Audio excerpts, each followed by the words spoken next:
Miaraba antsika rehetra indray Ekozo ihany Zaho moa zany efa fantatrareo hoe Gen-Z Madagasikara.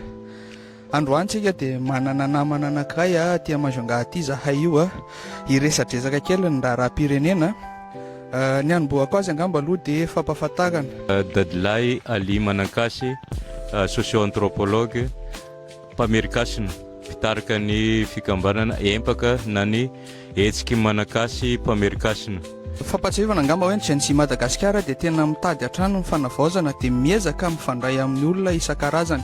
Tsy nataonay mianaka sakana mahitsy ny tsy fitovianay ny tenako manokana moa zany dia tena mpivavaka ao amin'ny FJKM izy kosa dia tena mpandala ny fomban-drazana fa nataonay mpanajana tanteraka ny resaka nataonay ny androany angamba izara kely zahay hoe ahoana marina ny heviny amin'ny zava-misy eto amin'ity firenena ity dia hozaraina amintsika rehetra moa satria ny hevitry ny rehetra no mahatakadavitra dia hono i Dadilahy Manankasy.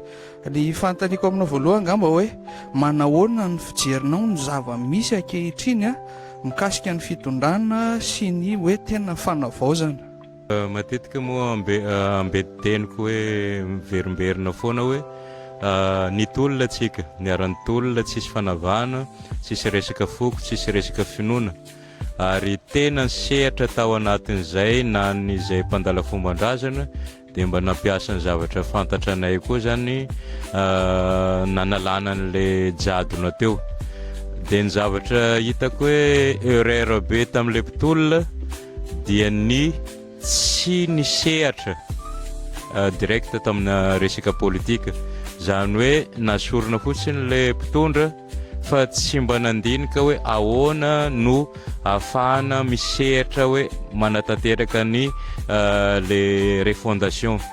Azavako tsotra mantsy ilay izy. Ny olona samby amin'ny intérêt-ny ary ny politika dia rapport de force. Raha ny tolona atsika dia ny marary atsika ny tolomantsika. Fa misy olona tsy mitolona dia ny marary azy ny hoentiny. Zany hoe ny mety hoe intérêt personnel zany no nentiny nidirana anatin'ny fitondram-panjakana. Ka hitako hoe lakotsiny fa hitako erreur voalohany zany nisy tamin'ilay fitondram-panjakana dia rehefa nahazo an'iny tamin'ilay 14 moa izy iny 14 octobre dia le tsy nasahina mihitsy nandrava ny institution rehetrarehetra. Fa zavatra sadasada dia eritseretinao fa misy ohatra hoe député lasa mivadika palitao eo ny eo dia hoe manohana an'ilay fitondram-panjakana mijoro dia nefa ny olona hoe fahita ny zavatra nataony zareo rehetrarehetra dia lasa ino no fandrika lehibe misy amintsika zao.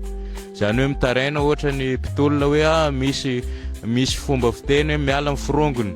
Dia zany indray zany miteny matota fiditra amin'ny firongony dia isika zany tazatazana fotsiny tsy nametraka ny zavatra ny tolomantsika. Zay zany ny fanontaniana mipetraka inona moa ny tolomantsika. Tsy raha amiko manokana zany tokony narano hoe rehefa hanao révolution zany izy iny na refondation dia ravana dolo mihitsy ovana assemblée populaire ny assemblée nationale dia ovana comité des sages ou comité des aînés ny tena dia ny comité des aînés no mikarakara ny concertation ka ao dôly tsy havana zany. Mila ny hery rehetrarehetra na ny silamo na ny athée na ny kristiana nezaneza mpandala fomban-drazana dia tokony ho tafiditra amin'io fikarakarana ny concertation nationale eo. Ary ny vola dia tokony volantsika malagasy na anaovanantaka volamena na inona io fa ananganantsika firenena fa tsy ekena hoe OIF no manomen'ilay vola. Ny zava-misy mantsy amin'izao resaka mandeha mikasika ny sitena Andriana Solonaiko izay ao amin'ny Assemblée nationale mandeha ny sisiny resaka amin'ny hoe anangana vondrana parlementaire majoritaire. Manahoana manokana ny fijerinao raha ohatra zany tsy mivaly izay fangatahanao moa zany sady fangatahantsika koa satria ataoko hoe efa nangatahana teny an-kanja zany. Inona zany mety hoe dingana tokony ho raisina, inona ny hafatra omenao ny président ahafahany manapa-kevitra zany amin'izay zavatra miseho zay. Fotoana angamba Andriamatoa Filoha mba anananao recul kely fahadisoana lehibe hoa ny tsy nandravanao ny Assemblée nationale sy ny Sénat sy ny ACC.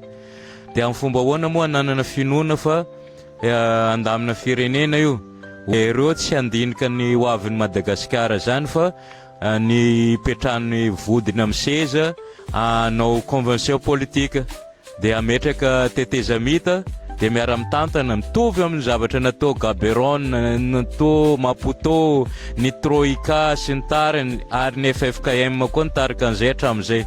Mbola tsy tara zany dia ampahendrena no itenenako anao hoe manana recul anao dia mba ahita sorisorike le mpanao politika manembotra anao rehefa so sagnatria lahy fa reo tsy vahoaka ne no analanao raha ohatra fandinihako azy fa reo olona be tetika politika reo amin'ny fanarenana nge nataontsika fa tsy fanovana tsy fandovana ratsy. Araka ny voalaza teo moa zany raha hovitiniko dia anisan'ny zavatra amafisany dadilahy etony hoe aleo apetraka le ataoko hoe respect mutuel amin'ny zavatra misy atao amin'ny Malagasy, le fifanajana zany satria miara-monina etsika na ny fombandrazana na ny mpivavaka kristianina.